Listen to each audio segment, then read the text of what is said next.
तो चलिए आज हम लोग जो है kinetic energy of rotation end moment of inertia के कंसेप्ट को समझें।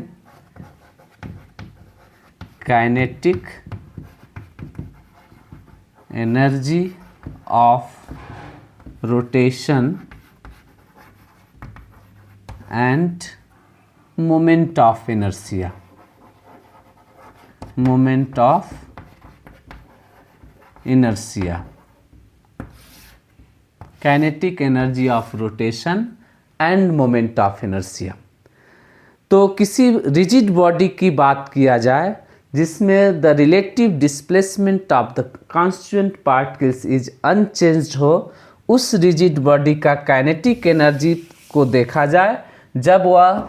एक्सिस के अबाउट यूनिफॉर्मली एंगुलर वेलोसिटी से रोटेट करता हो। मान लेते हैं कि यह कोई एक रिजिड बॉडी है और ये रिजिड बॉडी जो है किसी एक्सिस, मान लेते हैं इस एक्सिस के about omega angular constant angular velocity omega से रिजिड बॉडी जो है रोटेट कर रहा है। तो इस रिजिड बॉडी की काइनेटिक एनर्जी कितना होगा उसको हम लोग देखेंगे। तो चूंकि ये रिजिड बॉडी जो है कई सारे जो है कॉन्स्टिट्यूएंट पार्टिकल्स से मिलकर बना हुआ है। लेट अस सपोज मान लेते हैं कि ये जो कॉन्स्टिट्यूएंट पार्टिकल्स हैं जिसका मास हमने कहा कि m1 मास है, अनदर कॉन्स्टिट्यूएंट पार्टिकल जिसकी मास को m2 कह रहे हैं, सिमिलरली अनदर कॉन्स्टिट्यूएंट पार्टिकल जिसकी मास को m3 कह रहे हैं, एंड इस प्रकार से लेट मान लेते हैं कि ये जो सिस्टम या रिजिड बॉडी जो है वो n कॉन्स्टिट्यूएंट पार्टिकल से बना हुआ है। हर एक कॉन्स्टिट्यूएंट पार्टिकल्स का जो मास है वो different m1 m2 and so on. इस प्रकार से जो है टोटल इस रिजिड बॉडी का जो मास है इसको अगर हम m कहें तो m जो है इन सारे कॉन्स्टिट्यूएंट पार्टिकल के जो मास है m1 m2 m3 and so on इससे मिलकर बना है। कंसीडर करते हैं कि जो एक्सिस से परपेंडिकुलर डिस्टेंस जो है हर एक कॉन्स्टिट्यूएंट पार्टिकल्स का, मान लेते हैं कि जो m1 है एक्सिस से r1 डिस्टेंस पे है, m2 जो एक्सिस से r2 डिस्टेंस पे है एंड m3 जो है एक्सिस से r3 डिस्टेंस पे है एंड n जो है एक्सिस से जो है rn डिस्टेंस पे है। अगर देखा जाए तो जो m1 है वो v1 वेलोसिटी से मूव कर रहा है। मान लेते हैं m1 की वेलोसिटी जो है v1 है, m2 की जो वेलोसिटी है वो v2 है एंड m3 का जो वेलोसिटी है लेट मान लेते हैं कि v3 वेलोसिटी से मूव कर रहा है एंड जो nth पार्टिकल जो कॉन्स्टिट्यूएंट पार्टिकल है उसकी वेलोसिटी को लेट कंसीडर कर लेते हैं कि vn वेलोसिटी है। तो ये सारे कॉन्स्टिट्यूएंट पार्टिकल जो है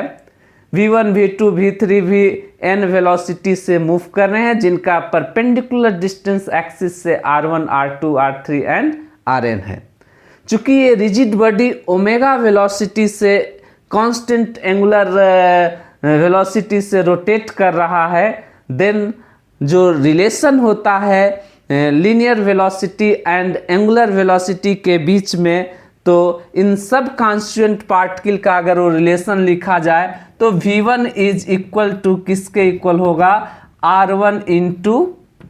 ओमेगा के इक्वल होगा। हर एक पार्टिकल चूंकि पूरा वो सिस्टम रोटेट कर रहा है ओमेगा वेलोसिटी से, तो जितने भी उस सिस्टम के कॉन्स्टिट्यूएंट पार्टिकल्स होंगे सब ओमेगा वेलोसिटी से ही रोटेट करेंगे, इसलिए v1 बराबर r1 ओमेगा होगा। सिमिलरली v2 बराबर किसके इक्वल होगा, r2 ओमेगा के इक्वल होगा and dot dot dot vn is equal to rn omega के इक्वल होगा। हर एक कॉन्स्टिट्यूएंट पार्टिकल भी ओमेगा कांस्टेंट ओमेगा वेलोसिटी से क्या होगा, वो रोटेट करेगा क्योंकि पूरा सिस्टम जो है ओमेगा वेलोसिटी से रोटेट कर रहा है, इस जिसको हम लोग कंसीडर किए हुए हैं। तो अगर कहा जाए कि इस सिस्टम के जो टोटल काइनेटिक एनर्जी की बात करें,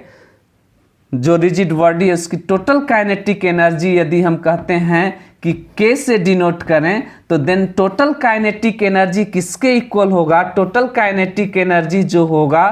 सम of the all constituent particles जो हैं उन सब के जो इंडिविजुअल काइनेटिक एनर्जी है, उन सब काइनेटिक एनर्जी को यदि जोड़ दिया जाए तो सिस्टम के टोटल काइनेटिक एनर्जी के क्या होगा, इक्वल होगा। तो यदि इंडिविजुअल पार्टिकल, वन पार्टिकल की काइनेटिक एनर्जी को कहें K1 है तो K1 plus second constituent particle की kinetic energy K2 plus dot dot dot dot, अगर nth पार्टिकल की बात करें तो Kn उसकी काइनेटिक एनर्जी है। तो सारे काइनेटिक एनर्जी का सम जो है किसके इक्वल होगा, टोटल काइनेटिक एनर्जी के इक्वल होगा। तो यदि फर्स्ट कॉन्स्टिट्यूएंट पार्टिकल की जो कि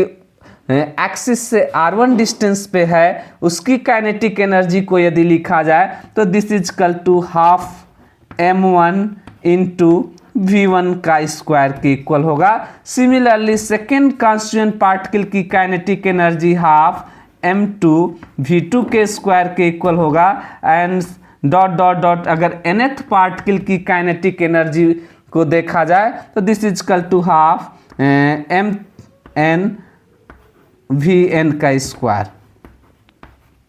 इस प्रकार से जो है टोटल काइनेटिक एनर्जी इस सिस्टम का निकाला जा सकता है। और अगर देखें तो V1 किसके इक्वल है, R1 ओमेगा के इक्वल है, V2 किसके इक्वल है, R2 ओमेगा के इक्वल है। तो यहाँ से यदि हम लोग निकालें तो V1 का square is equal to R1 का स्क्वायर एंड ओमेगा के स्क्वायर। सिमिलरली V2 का स्क्वायर इज इक्वल टू किसके इक्वल हो जाएगा, R2 का स्क्वायर ओमेगा का स्क्वायर एंड Vn का स्क्वायर जो है किसके इक्वल होगा, this is equal to Rn का स्क्वायर एंड ओमेगा का square. Substituting the value of V1 का स्क्वायर, V2 का स्क्वायर एंड Vn का square, then total kinetic energy जो प्राप्त होगा, टोटल काइनेटिक एनर्जी, तो total kinetic energy KT is equal to half m1 R1 का square omega square plus half m2 R2 का square omega square plus dot dot dot dot half mn Rn का square omega square.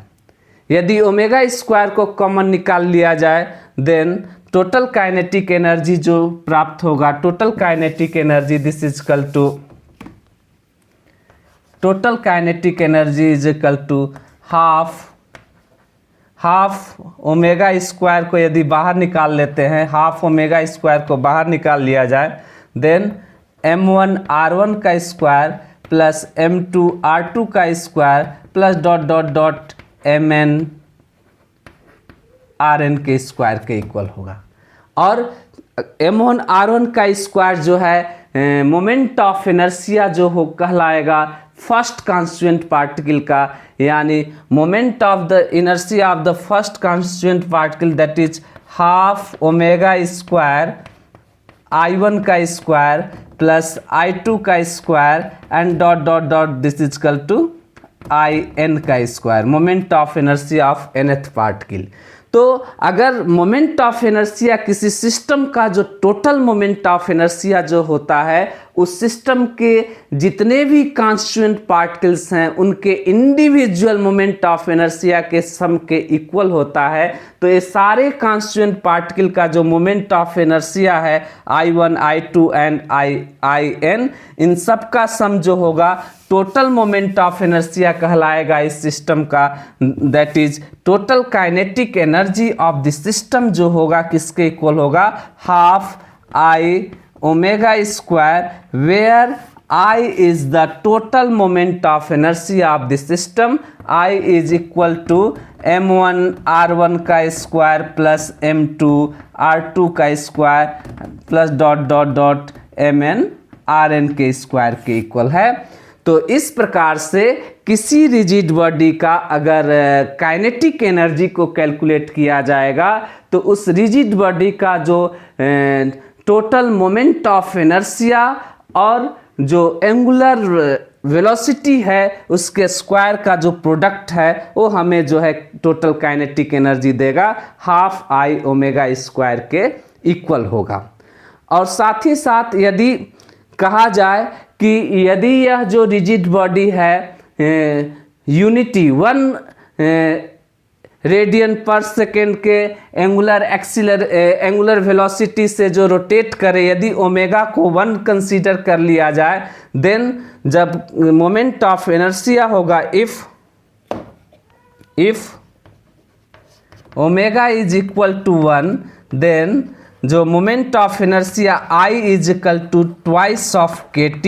इसका मतलब ये हुआ कि यदि angular velocity जो है यूनिटी 1 के इक्वल है, देन उस समय जो है मोमेंट ऑफ इनर्शिया इस रिजिड बॉडी का जो है काइनेटिक एनर्जी का जो वैल्यू है इसका डबल होता है। तो इस प्रकार से हम लोग किसी रिजिड बॉडी का मोमेंट ऑफ इनर्शिया जो है कैलकुलेट कर पाते हैं और उसकी काइनेटिक एनर्जी को भी कैलकुलेट कर पाते हैं। आई होप कि इस कंसेप्ट को आप समझ पा रहे हैं।